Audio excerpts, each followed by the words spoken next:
Olá, galerinha do terceiro ano do ensino médio, tudo bem com vocês? Bom, gente, vamos lá, vamos continuar a nossa revisão sobre a física clássica, né, a mecânica newtoniana. E o assunto de hoje é impulso e quantidade de movimento. Bom, muito bem, vamos começar da seguinte maneira. Vamos entender o que é impulso. Eu tenho uma bolinha de tênis.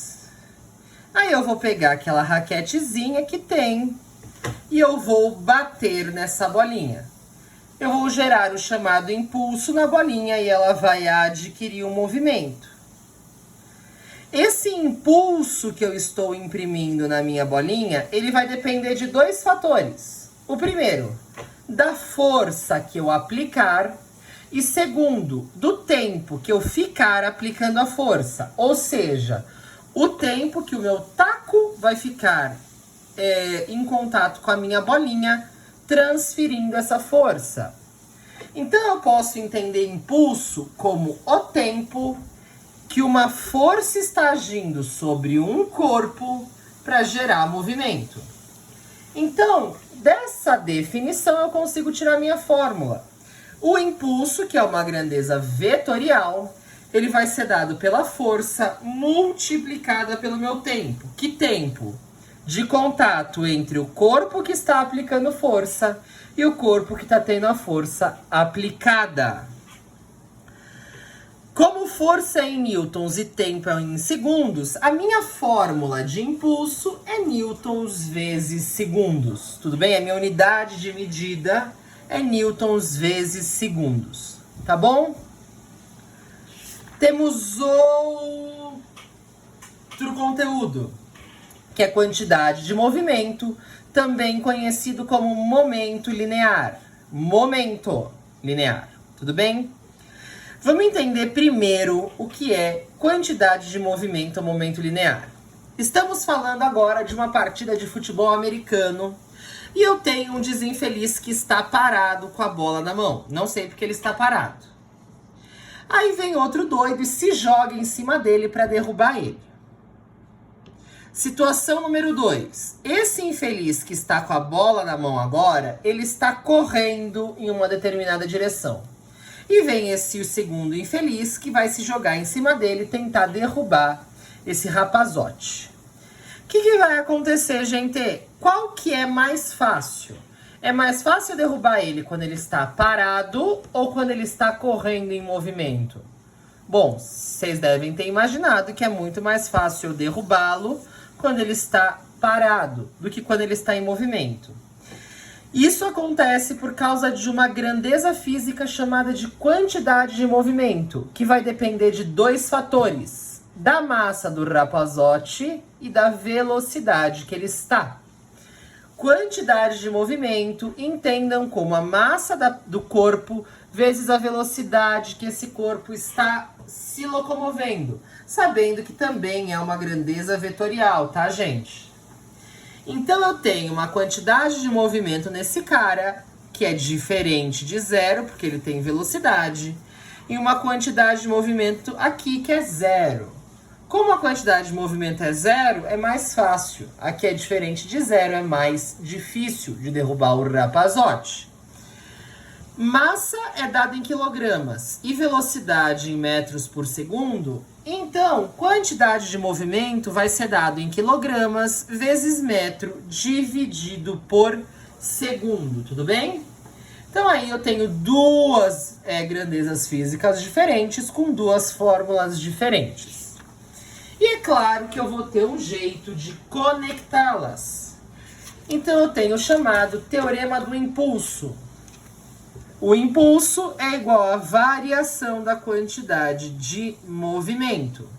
Então, se eu pensar na bolinha de tênis, em que eu peguei o taco e bati nela, a quantidade de movimento inicial era zero, porque ele estava parado.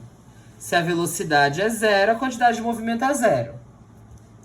Depois essa bolinha, ela vai fazer uma velocidade de 2 metros por segundo. Então, eu vou ter uma quantidade de movimento final.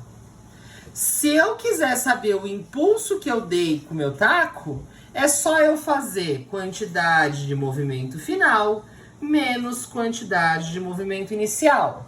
Impulso é a variação de quantidade de movimento. E vamos fazer um exemplo. Qual é a força necessária para agir por 1 segundo sobre um corpo de massa 2 kg com velocidade de 5 até levá-lo ao repouso? Então vamos lá. Impulso é igual a quantidade de movimento final menos quantidade de movimento inicial. Impulso é força vezes o tempo. Qual é o tempo? 1 segundo, tá aqui. Quantidade de movimento final. Se no final ele está em repouso e a velocidade é 0, então a quantidade de movimento final é 0. Quantidade de movimento inicial. Massa, que é 2, vezes velocidade, que é 5. F é igual a menos 10 newtons. Ah, uma força negativa? Sim, gente, é uma força negativa. Por quê? Porque eu tenho um corpo com a velocidade para cá e a minha força está indo contra o movimento para pará-lo. Então, como eles estão invertidos, então a minha força vai ser negativa. Então, aqui é só um exemplo de aplicação desse teorema, tudo bem? Bom, o que mais que eu tenho? Eu tenho conservação de momento linear. Presta muita atenção nisso. Em um sistema isolado, ou seja, se é um sistema isolado, eu não tenho forças externas. A força resultante é 0. Eu estou falando numa situação onde não tem nenhuma força agindo sobre os corpos. Eu não tenho interferência de forças externas. Se eu estou pensando em 2 cubos, só tenho 2 cubos, não tem mais nada. Tudo bem?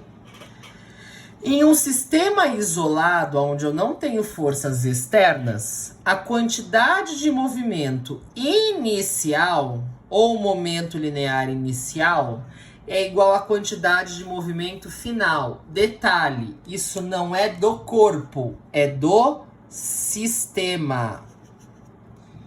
Então, por exemplo, eu tenho aqui 2 caixinhas. Vamos calcular. Essa caixinha está indo para cá com uma quantidade de movimento de massa 2, velocidade 1. Então, é uma quantidade de movimento de 3 quilogramas metros vezes segundos. Quilograma. Metros vezes segundos. Nesse lado aqui, eu tenho um outro cubinho que agora está indo no sentido oposto. Então, agora eu vou ter que negativar a velocidade, tá? Então, aqui vai ser 2 vezes 1. Por que eu coloquei 3, gente? O professor de vocês está ficando doido. Vamos fazer de novo, então. Peraí. Aqui são 2 quilogramas metros sobre segundos. Então, este primeiro cubinho está indo para a direita com uma quantidade de movimento de 2 kg metro por segundo. Como esse daqui está indo para a esquerda, eu vou negativar. Então, vai ficar 2 vezes menos 1, que é igual a menos 2 kg metros sobre segundos. Então, se eu calcular a quantidade de movimento total, vai ser 2 menos 2, quantidade total é 0. Então, a minha quantidade de movimento total no início do movimento é 0. Então, eu sei que no final também tem que ser 0. Quando que vai ser 0? Quando esses 2 rapazes se chocarem e pararem, chegarem a uma velocidade de 0. Aí, a quantidade de movimento final também vai ser 0. Então, lembrando lá do primeiro ano do ensino médio, eu vou somar as quantidades de movimento antes. Tem que ser igual à somatória das quantidades de movimento depois. Lembrando que aqui eu tenho força 0, tá? Não tem impulso nenhum a mais. Então, aqui eu tenho uma conservação de momento de linear de quantidade de movimento. Então, pela situação inicial, eu consigo prever que no final, a hora que eles se chocarem, eles vão parar. Gente, tudo isso é muito importante. Façam todas as anotações no caderno e façam os exercícios das páginas 45, 46 e 47 para a próxima aula. Por quê? Porque depois que resolvermos isso daqui, nós vamos estudar sobre colisões. E se não estiver muito bem entendido até agora, colisões vai ser complicado. Tragam dúvidas, façam os exercícios, boa aula e tchau, tchau.